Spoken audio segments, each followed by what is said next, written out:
Syekh Albani ini peneliti hadis yang rajin. Jangan berlebihan terhadap Syekh Albani. Yang diteliti Syekh Albani, metodologinya beliau ngerti semua ini. Cuma mereka ini kalah rajin. Ada nggak riwayat Syekh Albani kuliah? Nggak, dia bukan kuliahan juga. Jadi Syekh Albani ini belajar cara mentakhrij hadis. Semester 1 dan 2, itu mahasiswa sudah bisa mentakhrij hadis. Kalau mahasantri mahasiswanya udah bisa, kira-kira dosennya bisa nggak? Meremnya bisa kita takhrij hadis. Mudah takhrij hadis itu. Dan kami merasa kami tidak berhak mentakhrij hadis. Kenapa? Ada ulama terdahulu yang sudah mentakhrij hadis. Kalaupun sekarang kita mentakhrij, meneliti asal usul hadis, itu disebut mentakhrij. Kita kemudian melakukan komparasi metodologis. Makanya di Ma'had Darus Sunnah di Jakarta, itu satu hadis kalau diteliti bisa setebal ini. Tadi kita sudah bahas ya, bisa setebal ini hasilnya. Satu hadis diteliti. Syekh Albani satu hadis cuma beberapa kalam. Hadis ini sahih, hadis ini tidak sahih. Di beberapa kitab yang lain disebutkan, dalam rawinya ada fulan, rawi ini tidak sahih, rawi ini fi muskilah, fi wa, itu doang. Ini cuma nukil aja. Itu biasa, teman-teman, ini biasa, ilmu standar. Ilmu standar orang belajar ilmu takhrij, bukan ilmu hadis namanya. Jadi ilmu hadis mustalah, istilah. Ada namanya ilmu takhrij. Orang menengah belajar hadis namanya ilmu takhrij. Apalagi di zaman ini, semua nama-nama rawi, nama-nama periwayat yang kita tulis kayak tadi, Al-Khallat, ya bin Khallat, ya. Ada Ibrahim ibn Nafi'. Itu sudah ada semua. Tinggal dicari, selesai. Namun kita tidak perlu untuk mentakhrij lagi. Antum masih kurang yakin dengan takhrij Imam Bukhari? Ini sahih kan nih? Kalau berbeda Albani dengan Al-Bukhari, ikut siapa? Serius? Kalau ada orang berani mendoifkan hadis dalam Sahih Bukhari, bermasalah nggak orang itu? Serius? Albani mendoifkan 2 hadis di Sahih Bukhari, bermasalah nggak? Tuh, kena racun antum kan? Guru kami Dr. Badi Said Al-Laham, murid Syekh Nurul Itir, mengatakan dalam disertasinya, seandainya saja Albani, termasuk Sidi Ahmad Ghumari, Abdullah Ghumari disebut, seandainya Ghumariyin dan Albani wara' menahan diri untuk tidak mengkritisi Sahih Bukhari, nama mereka akan disanjung-sanjung di alam semesta. Akan disanjung-sanjung oleh peneliti-peneliti hadis. Cuma sayang, nafsu meneliti kadang lebih besar daripada kearifan. Syekh Albani pun bernafsu mendoifkan 2 hadis di Sahih Bukhari. Itu hadisnya dahsyat lagi ya. Nantilah ada waktu. Nanti ingetin saya, Ustadz, hadis Bukhari yang didoifkan oleh Syekh Albani. Nanti kita teliti, kita takhrij hadisnya. Nanti kita teliti, kita takhrij hadisnya. Nanti kita teliti, kita takhrij hadisnya. Nanti kita teliti, kita takhrij hadisnya. Di mana kekeliruan Syekh Albani? Di mana tertipunya Syekh Albani? Kira-kira yang tertipu Al-Bukhari atau Albani? Serius? Yakin? Masa Al-Bukhari ketipu, ya nggak? Albani gurunya nggak nyampe 10. Itu kalau di kitabnya ada salah satu orang yang nulis tentang tarjamah Albani, gurunya cuma sebutkan 3. Ditambah guru ijazah 1. 5 lah ya sama bapaknya. 5 lawan ini punya guru 1.700, gimana? Tapi kita nggak boleh benci Albani, ya. Kita jadikan saja Albani ini sebagai motivasi supaya ngaji hadisnya lebih benar. Assalamualaikum warahmatullahi wabarakatuh. Alhamdulillah, assalatu wassalamu ala rasulillah, amma ba'd. Kaum muslimin yang dirahmati Allah subhanahu wa ta'ala, diriwayatkan dari Abdullah bin Mas'ud radhiyallahu anhu bahwasanya Nabi Muhammad sallallahu alaihi wasallam bersabda, la yadkhulul jannah man kana fi qalbihi misqalu dzarratin min kibr.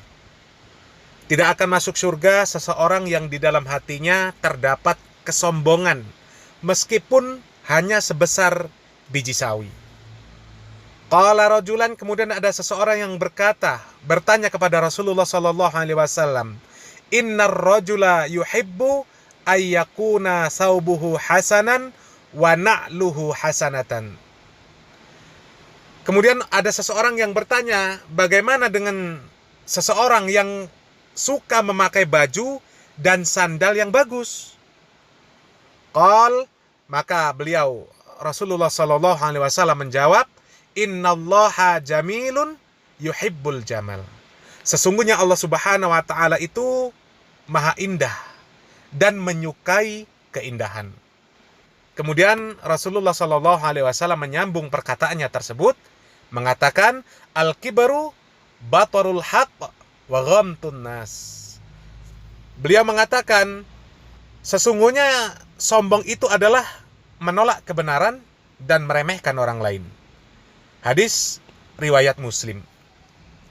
Al-Imam An-Nawawi rahimahullah, beliau mengatakan hadis ini berisi larangan dari sifat sombong, yaitu menyombongkan diri kepada manusia, merendahkan manusia, serta menolak kebenaran. Kaum muslimin yang dirahmati Allah Subhanahu wa taala, apa yang disampaikan oleh Ar-Razi Hashim tersebut itu hanyalah bersifat asumsi. Meskipun terdengar begitu indah, akan tetapi pada hakikatnya begitu mudah meruntuhkan logika yang dipakai. Begitu juga dengan orang-orang yang pro dengan apa yang disampaikan oleh Ar-Razi Hashim tersebut, yaitu bagi mereka yang membenci Syekh Al-Albani dan mempunyai pemikiran yang semacam itu. Sebagai contoh, orang-orang yang mengklaim bermadhab fikih Syafi'i akan tetapi berakidah Asy'ari. Bisa saja pertanyaan yang serupa kemudian dilemparkan kepada kelompok tersebut. Ditanyakan, apakah antum kurang yakin dengan akidah Al-Imam Asy-Syafi'i? Lebih faham siapa antara Asy'ari dengan Imam Asy-Syafi'i di dalam masalah syariat Islam ini, terutama bab akidah? Kalaulah dikatakan lebih faham Asy'ari, berarti Al-Imam Asy-Syafi'i kurang benar di dalam akidahnya.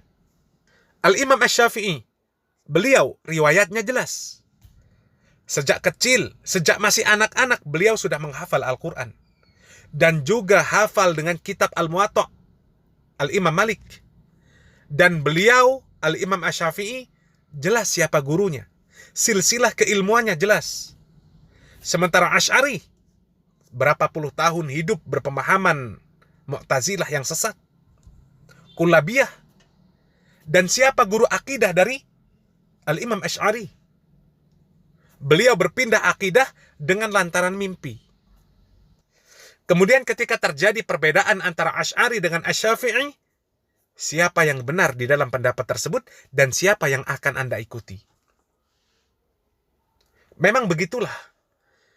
Ketika perkataan yang keluar hanya berdasarkan kebencian semata, membenci dan merendahkan Syekh Al-Albani dengan segala keilmuan beliau.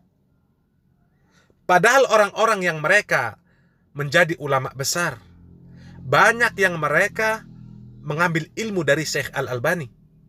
Akan tetapi di sisi lain, sebagian orang yang membenci Syekh Al-Albani, ini justru mereka menganggap orang-orang yang tidak berakal, orang-orang yang tidak sehat akalnya, justru dianggap sebagai orang yang soleh. Bahkan dianggap dengan hilangnya akal menjadi pertanda bahwasanya sudah menjadi wali. Dan kemudian masih banyak lagi kejanggalan-kejanggalan pemahaman orang-orang yang membenci Syekh Al-Albani. Dan tentu ini adalah pemikiran yang perlu difikirkan. Semoga kita semua dapat merenungkan dan dapat memilih mana orang yang patut untuk kita ambil ilmunya dan mana orang yang tidak patut kita ambil ilmunya. Semoga bermanfaat. Barakallahu fikum. Wassalamualaikum warahmatullahi wabarakatuh. Nah, di antara yang Allah beri karunia di abad ini adalah Imam Muhammad Nasiruddin Ibn Nuh Al-Albani. Beliau ini oleh yang tidak mengenali atau yang membenci pasti dianggap tidak punya kredibilitas. Yang membenci beliau atau yang merendahkan beliau ada dua sebab. Satu, karena ketidaktahuan. Mudah-mudahan ini Allah maafkan. Yang kedua adalah karena faktor kebencian. Karena beliau memang orang yang sangat tegas dalam menegakkan sunnah Nabi Sallallahu Alaihi Wasallam. Dan ketegasan ini bukan dia sendiri. Umar juga dulu tegas dalam masalah ini. Dalam masalah sunnah Nabi Sallallahu Alaihi Wasallam. Ulama seperti Ahmad bin Hanbal tegas. Yang sunnah bid'ah. Sehingga sebagian mengatakan dia hanyalah seorang ahli tukang jam. Dengan alasan itu tukang jam, Nabi kita penggembala kambing dulu. Cuma Nabi nak tunjukkan bahwa pekerjaan seseorang tidak menghinakannya. Supaya tidak ada kita yang merasa tidak dihargai dalam beragama ini. Nak jadi buruh kasar di pasar, nak tukang cari ikan, itu penjahit. Nabi Idris dulu penjahit nih. Nabi Muhammad penggembala kambing, Nabi Musa penggembala.